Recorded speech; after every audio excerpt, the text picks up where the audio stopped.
मते राज्यर उपमुख्यमंत्री भावे दायित्व देथिबारु दलर सभापति मनमोहन सामल केंद्रीय नेतृत्व और प्रिय नेता धर्मेंद्र प्रधान महोदय पर्यवेक्षक आसीथिबा प्रतिरक्षा मंत्री राजनाथ सिंह जी भूपेंद्र यादव जी प्रभारी विजयपाल जी लता उसेंडे जी आमर राष्ट्रीय सभापति देशर प्रधानमंत्री को कृतज्ञता दबु आज जदि ओडिसा रे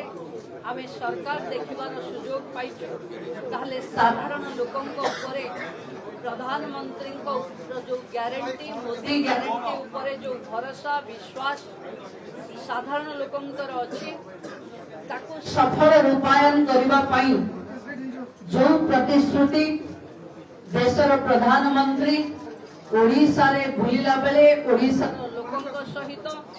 युवक महिला कृषक माननको जो भरोसा देइचंती से भरोसा रे विश्वास रखी लोक भारतीय जनता पार्टी को सुजोग देइचंती समस्त 4.5 कोटी ओडिया लोकंकर सेवारे महाप्रभुଙ୍କ कृपारे लोकंक गरीब कल्याण योजना रे लोकंकर मंगल हबो एवं समस्त पार्लियामेंटरी बोर्ड मो भली एक साधारण कार्यकर्ता को उप मुख्यमंत्री भावे दायित्व देइथिबारु समस्त कृतज्ञता